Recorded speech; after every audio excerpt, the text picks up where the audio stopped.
Уважаеми господин Петков, нека в началото на нашия разговор представим организацията на Дюпон в България. Какви са основните цели, които си поставяте на българския пазар?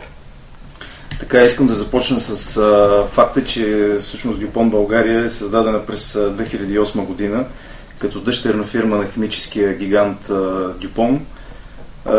И всъщност целта на директното присъствие е директен маркетинг на българския пазар на всички отдели и производства, които има Дюпон. Като най-голям, разбира се, общ дял съставлява агроотдела на Дюпон, който събира в себе си семената на фирма Дюпон Пионер, което вече е с ново наименование, нали, Дюпон Пионер, и продуктите за растителна защита на фирма Дюпон. Взети заедно, агробизнесът на Дюпон съставлява един много сериозен пазарен дял, да не кажа най-големия пазарен дял, както в България, така и в световен мащаб.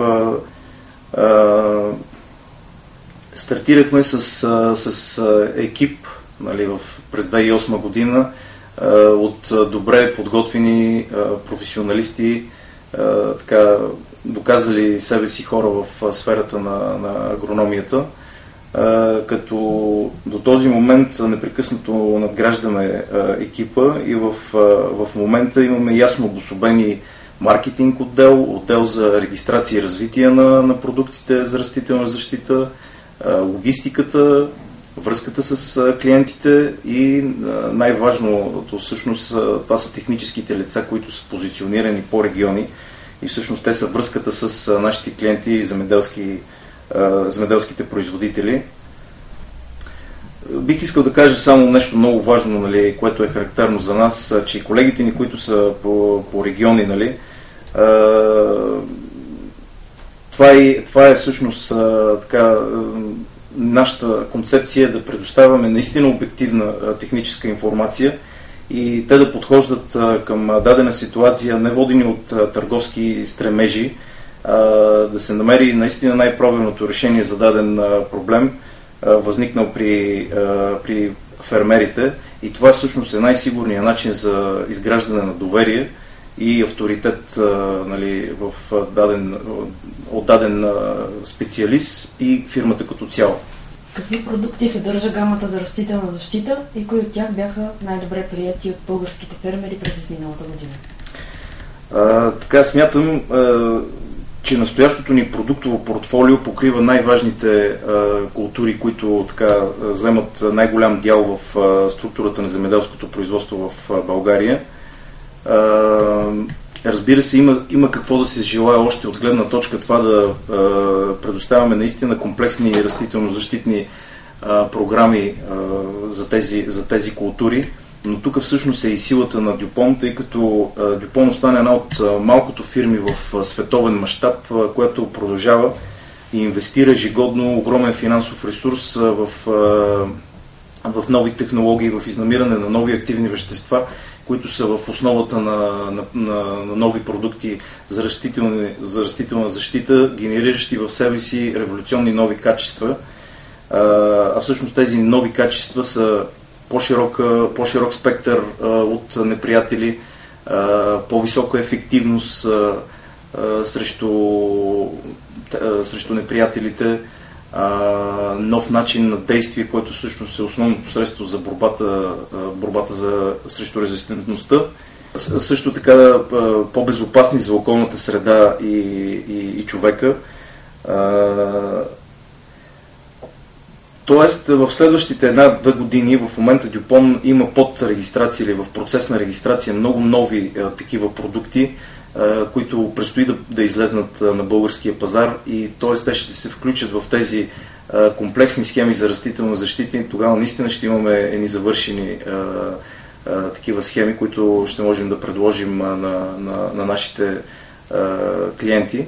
От чисто статистическа гледна точка, най-добре приятите наши продукти за тази година, това бяха хербицида Grand Star Super, който е нов продукт при житните култури, тъй като те съставляват най-голям дял от земеделското производство в България.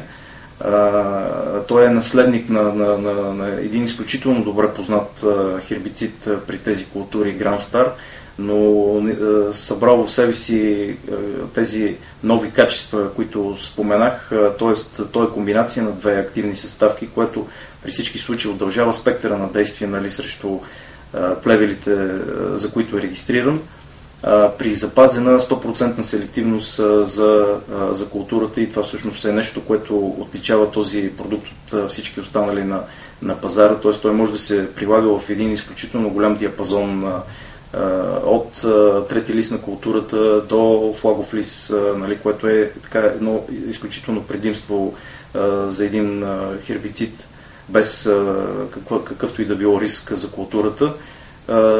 Другия продукт, това е Алерт, един доказал себе си фунгицид срещу комплекса от икономически важни болести при житните култури, който вече достигна 20% пазарен дял, ако трябва да си служа с определени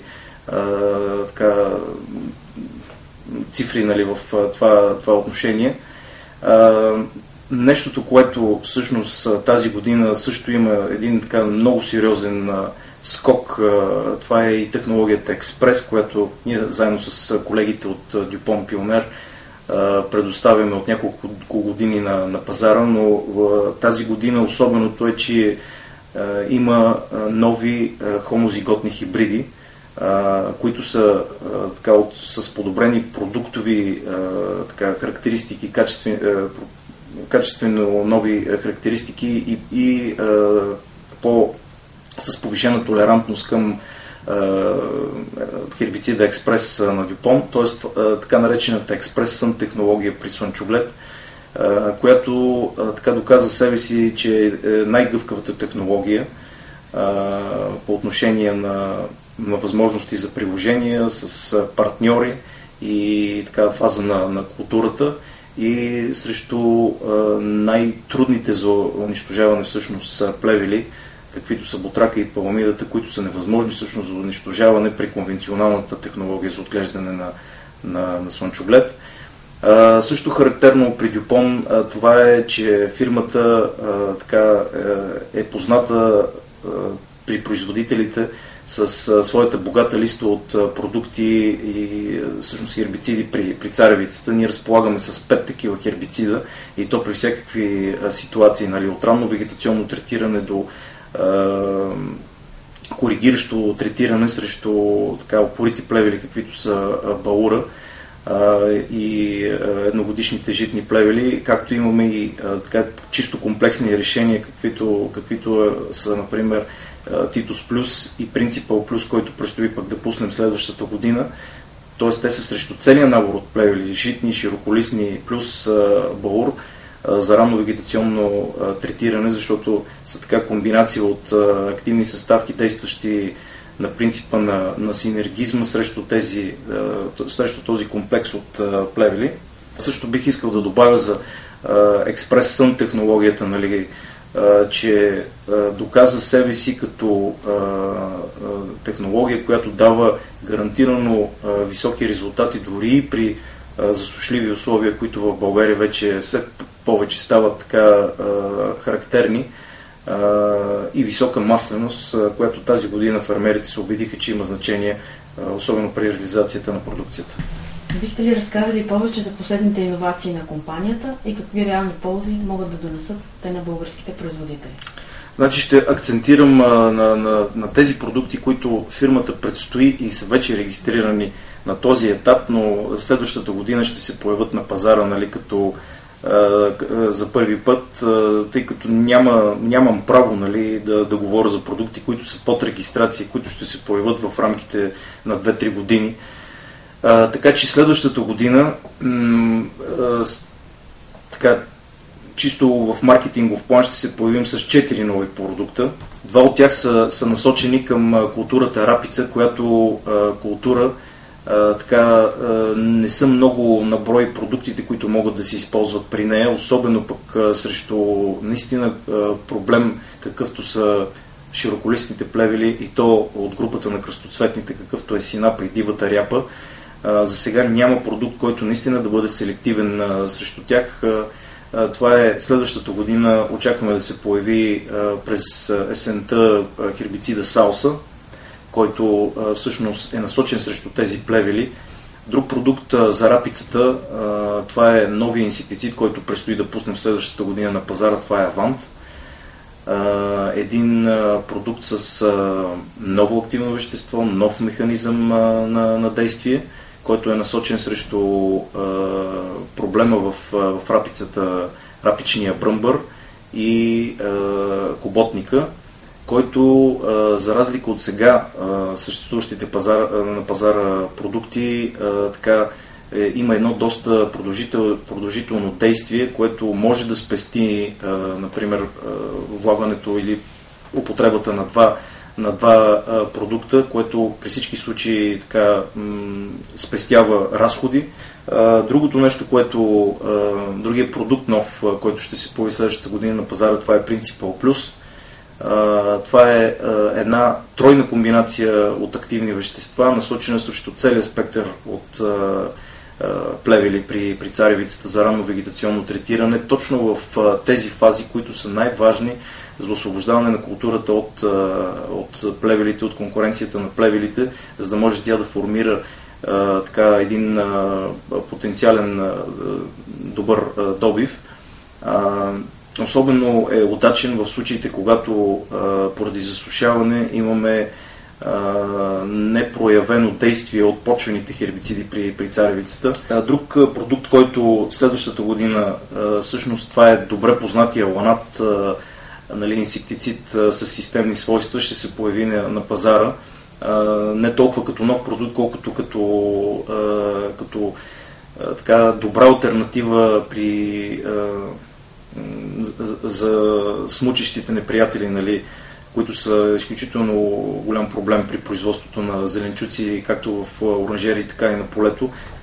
Какви предизвикателства срещате при въвеждането на съвременни селскостопански технологии в България и какви мероприятия провеждате, за да обучавате фермерите?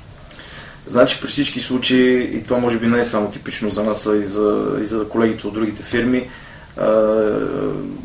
предизвикателствата, които срещаме, това е чисто българската черта, скептицизъм и традиционализъм у нашите производители, които наистина трябва да се убедят предварително, че особено когато се касае за нови продукти, че нещо наистина действа, т.е. трябва да го видят как действа на полето.